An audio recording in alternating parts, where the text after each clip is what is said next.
Salut Léo, certains vont me trouver un petit peu paradoxal, mais moi je te trouve un tantinet modeste, c'est-à-dire que tu parles rarement de ton club, les Philogines, beaucoup plus de psychologie, oui, de nature féminine, mais très peu de tes activités. Alors je crois que tu as réuni pas mal de monde autour de ce mot, les Philogines. Qu'est-ce que c'est? À quoi ça sert? Qui y va? Êtes-vous nombreux? Quelles sont les conditions requises pour en faire partie? Alors, merci pour la question déjà. Les Philogines, on est un groupe d'à peu près 80 à 90 hommes, ça dépend, ça a tendance à augmenter plutôt, répartis dans toute la France, et, dans quasiment toutes les grandes villes de France, et aussi au Canada, en Suisse et en Belgique.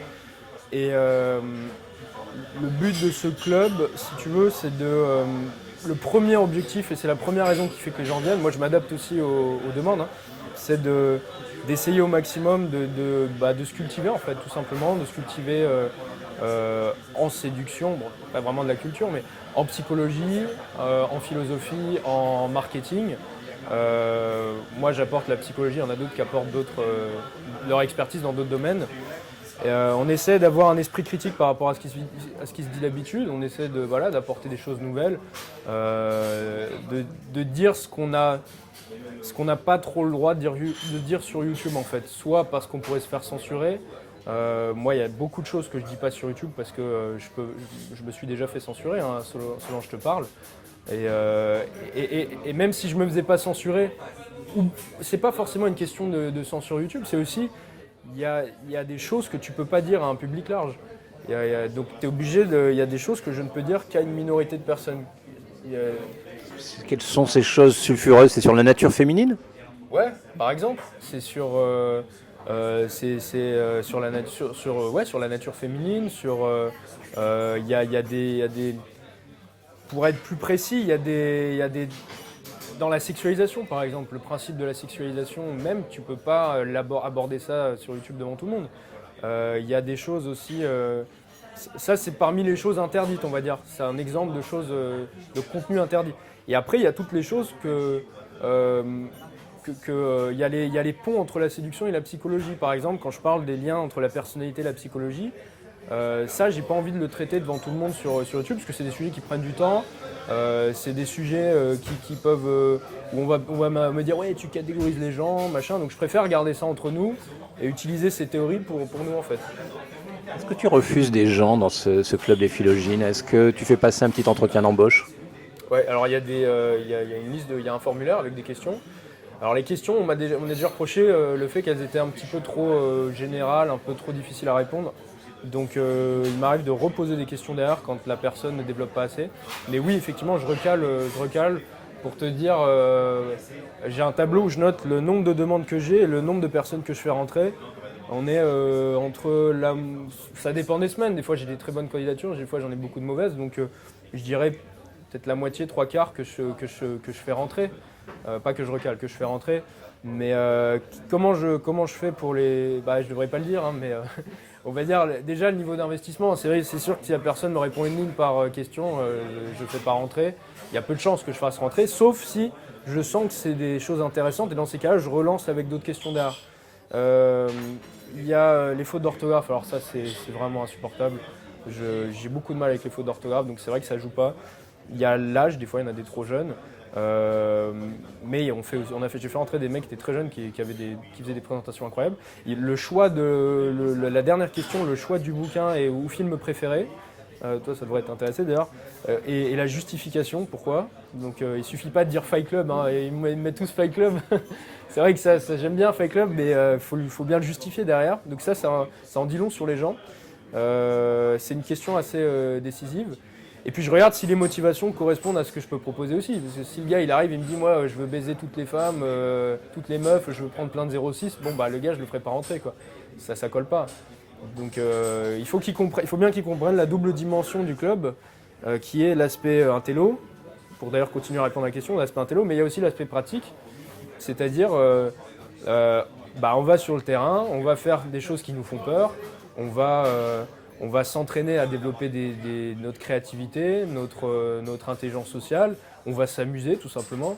Et ça, on le fait régulièrement. Voilà, tous les samedis. Moi, je retrouve les Philogines de Paris. on se fait notre petite session ensemble, notre petite rencontre, on rigole un petit peu. La dernière fois, on a bu un peu de whisky pour rigoler, quoi, pour se mettre bien. Et puis ils font ça partout en France. Et puis après, on se fait des comptes rendus. Donc il y en a qui s'enregistrent, on réécoute les interactions. Moi, je peux en parler à la réunion suivante le mardi soir. Et on essaie vraiment, on a un Discord aussi, donc il y a une plateforme vachement interactive où on essaye tous de... Si le mec il est à Lyon, on va lui donner un petit encouragement. Il dit voilà, moi je suis avec un poteau Philogine, là je sors aborder, un peu de force de Paris. Et puis on lui envoie un petit message d'encouragement. Enfin, voilà, on essaie d'être interactif. Est-ce que Jules pourrait en faire partie? Ça dépend de ses motivations. Jules, il faudra qu'il me parle de lui, mais le fait qu'il soit dans le cinéma, les trucs comme ça, on a fait rentrer on a un réalisateur aussi dans le club des Philogines. J'ai fait rentrer un comédien il n'y a pas longtemps, mais c'est hyper intéressant parce qu'il y a pas mal de points communs entre le théâtre, le cinéma et la séduction à mon avis. Donc je pense en tout cas que ça peut l'intéresser et nous ça peut nous intéresser de savoir son retour à lui sur ça, quoi. Tu lui fais 10%? Pourquoi pas, écoute, il faut mettre le code promo Kevin Premier, ça peut le faire. Ok, tu m'as tendu la perche. Je crois que tu as une autre actualité. Tu as participé à un tournage cet automne. Tu peux nous dire de quoi il s'agissait et si justement ta pratique de la drague t'a facilité un petit peu ce nouveau boulot de comédien? Alors j'ai joué dans ton film Kevin Premier, qui est une comédie royaliste. Voilà. C'était une très belle expérience. C'était ma première expérience dans le théâtre, cinéma, je sais pas comment on appelle ça, long métrage. C'était une très bonne expérience. Et alors la question, donc, est-ce que la drague de rue a pu... ce que les gens appellent drague de rue a pu m'aider Ouais, à interagir avec les comédiens, parce que, à mon avis, dans la drague, tu es un petit peu à l'écoute de ce que fait l'autre. Tu regardes un petit peu où est la tension, si la personne va dire quelque chose, à quel moment il faut répondre, à quel moment il faut parler. Et dans le jeu, normalement, tu dois... c'est ma façon de voir les choses, mais tu intériorises ton texte, il est tellement su que tu peux à ce moment-là, tu peux en décoller pour savoir... c'est à ce moment-là que j'appuie, c'est à ce moment-là que je lance mon truc. Enfin, à mon avis, c'est l'analogie qui est entre les deux. Après, on peut voir des différences. En fait, ça fait appel à la créativité, ce que tu dis là. Parce que, par exemple, quand tu vas aborder une fille, tu as deux stratégies. Soit tu y vas avec une trame et tu apprends ta trame et tu apprends des phrases d'accroche par cœur. Et le problème, c'est que tu vas être coincé dans ta trame et tu vas pas pouvoir accéder à la créativité. C'est deux zones du cerveau totalement différentes. Quand tu retiens quelque chose, l'apprentissage, la mémoire, pas la même zone que la créativité. Et donc la deuxième stratégie, c'est tu y vas avec un thème et puis tu improvises autour de ce thème-là. Et donc là, on va dire que quand tu fais, c'est pas exactement ce qu'on a fait là, mais tu as ton texte, tu le connais bien, mais après tu t'en détaches. Et là, tu peux te permettre de partir dans la créativité, dans l'improvisation. Parce que ton texte, de toute façon, tu as compris le fond du texte, en fait. Tu n'as pas besoin de retenir mot pour mot, tu as juste compris l'idée, en fait. Je dirais que c'est un peu pareil dans la séduction, même si nous, on fait beaucoup moins appel au texte. Mais il y a un petit peu ce côté-là d'improvisation et de créativité versus rester centré dans son texte, enfermé dans son texte, quoi. Moi, je vois une autre différence. Tu vas me dire si ça t'a gêné ou pas, c'est la présence de la caméra. Ah oui, quand tu dragues une fille, tu parlais de... tu parlais de lieux qui étaient plus sécurisants, mais quand tu dragues une fille, tu essayes de créer une petite alcôve. Et normalement, ce qui te pourrit une drague, c'est si des gens sont trop présents à côté, quoi. La fille n'ose pas se lâcher, elle se sent... et puis tu as des mecs qui d'un regard vont t'assassiner parce que ils sont jaloux, ils sont... Ouais, bien sûr, ouais. Donc tu essaies de créer cette petite alcôve, créer à un moment donné un petit lieu artificiel, une petite île où vous allez pouvoir discuter, créer une petite bulle. Là, la petite bulle, elle n'existe pas parce que tu as le mec avec sa perche et le son, tu as le mec avec le réflecteur, tu as le chef-op et puis tu as la caméra. Est-ce que ça, tu as ressenti une gêne ou finalement ça se dépasse? Non, c'est presque une forme de méditation, j'ai envie de dire. Moi, j'en fais un tout petit peu, je ne suis pas un pro, mais c'est vrai que quand tu apprends à être concentré sur la fille que tu as en face de toi et ne pas te concentrer sur le regard des gens, parce qu'en fait, si tu es concentré sur le regard des gens, ton attention va être entravée Donc tu vas avoir moins de répartie, tu seras moins concentré sur la conversation et donc tu seras moins attirant, moins rassurant, tout ce que tu veux. Donc là le but c'est effectivement de se concentrer à fond sur la fille que tu as en face de toi, d'être presque de visualiser les mots qui sortent de sa bouche, de se concentrer sur ses expressions faciales et tu en oublies totalement ce qui est autour. Et comme toi tu es concentré sur elle, elle est pareillement concentrée sur toi, donc ça, comme tu dis, ça crée une sorte de bulle entre nous, quoi. C'est ça, c'est la bulle, nous deux versus le monde, quoi. Nous deux contre le monde. C'est pareil dans un café quand tu es en rencard avec une fille, hein. C'est nous deux contre le monde. Mais sinon, par rapport à la caméra, il y a autre chose aussi. Un point commun par rapport entre le cinéma et la séduction, c'est que, du moins sur l'aspect développement personnel, on est constamment en train de prendre conscience de l'image qu'on renvoie aussi. Ça, c'est très important dans la séduction. Quand tu vas parler à une fille dans la rue, je t'ai dit, c'est un environnement qui est assez hostile, qui fait peur, où les filles ont besoin d'être rassurées.